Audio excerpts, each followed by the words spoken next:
Bismillahirrahmanirrahim. Assalamualaikum warahmatullahi wabarakatuh. Baik, saya akan presentasi terkait dengan penelitian kuantitatif eksperimen. Selanjutnya, pengertian penelitian kuantitatif eksperimen. Penelitian kuantitatif eksperimen adalah metode penelitian yang bertujuan untuk menguji hubungan sebab akibat antara variabel bebas dan variabel terikat melalui manipulasi variabel bebas dalam kondisi yang terkendali. Di sini menurut Guy 1981, penelitian eksperimen merupakan satu-satunya metode penelitian yang dapat menguji hipotesis mengenai hubungan kausal secara tepat.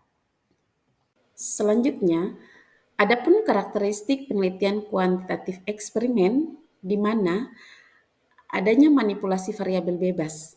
Di sini peneliti secara sengaja mengubah atau memanipulasi variabel bebas untuk mengamati pengaruhnya terhadap variabel terikat.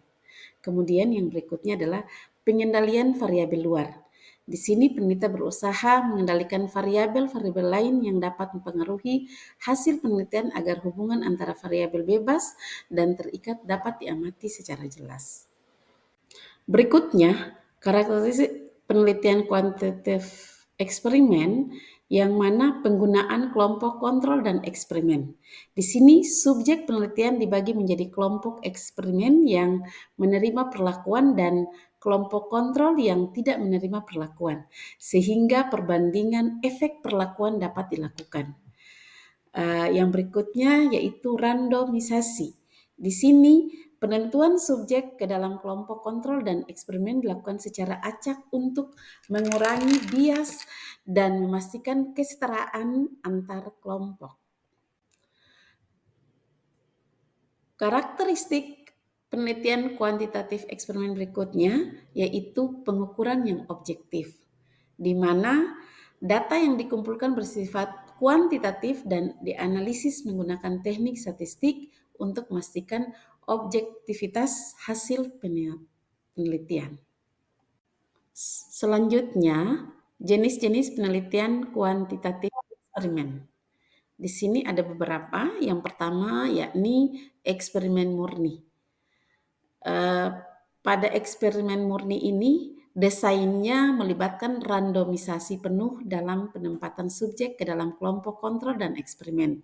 Contohnya, pretest, post-test, control group design, di mana kedua kelompok diberikan pretest, kemudian kelompok eksperimen menerima perlakuan, dan akhirnya kedua kelompok diberikan post-test untuk mengukur efek perlakuan.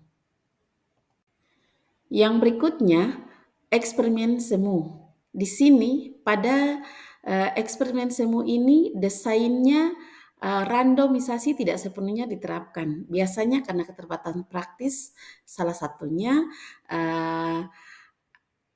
non-equivalent control group design, di mana kelompok kontrol dan eksperimen tidak dipilih secara acak tetapi tetap diberikan pretest dan post-test.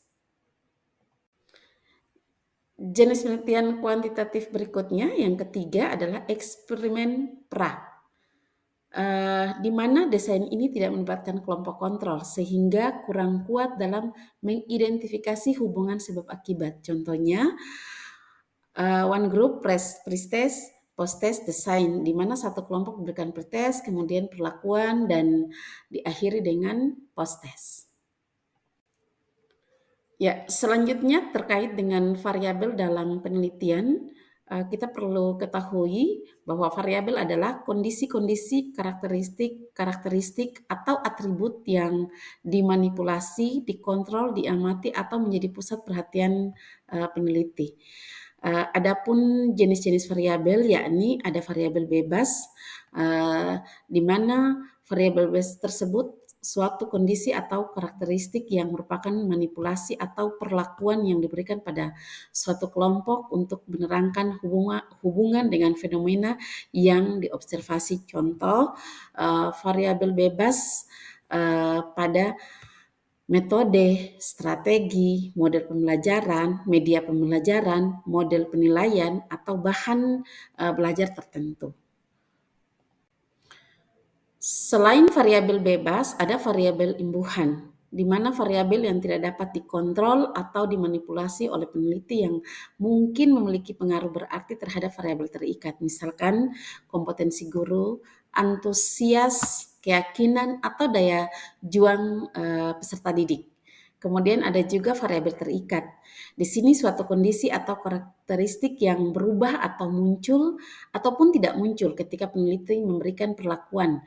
Contohnya, variabel terikat tersebut hasil belajar, kemampuan siswa, kesalahan konsep, pemahaman atau aktivitas siswa. Yang berikut ada variabel intervensi. Variabel intervensi di mana variabel yang tidak dapat dikontrol atau diukur secara langsung tetapi dapat memberi pengaruh terhadap hubungan variabel variabel bebas dan variabel terikat. Misalkan motivasi, kecemasan, minat, keletihan. Kemudian yang berikut yaitu variabel organismik. Di sini adalah variabel yang tak dapat diubah oleh peneliti seperti umur, jenis, kelamin ataupun suku. Baik, yang berikut adalah kualitas pendidikan. Di sini ada objektivitas. Objektivitas itu gejala atau realitas yang diamati bukan pandangan seorang atau konstruksi pikiran manusia, tapi pandangan orang lain yang terwujud, ada, dapat dilihat, terukur, ya. Kemudian yang berikutnya adalah validitas internal. Di sini pada validitas internal, faktor-faktor yang dimanipulasi melalui variabel bebas akan benar-benar memberi efek pada fenomena-fenomena yang akan terjadi pada variabel terikat. Selanjutnya variabel internal. Di sini mohon maaf, variabel eksternal. Di sini hubungan antara dua variabel atau lebih variabel dapat digeneralisasikan pada situasi-situasi non-eksperimen atau digeneralisasikan pada latar lain atau populasi lain. Baik, untuk hipotesis penelitian, yang mana hipotesis merupakan suatu pernyataan sementara yang diajukan untuk memecahkan masalah atau untuk menerangkan suatu gejala mengenai hubungan antara variabel.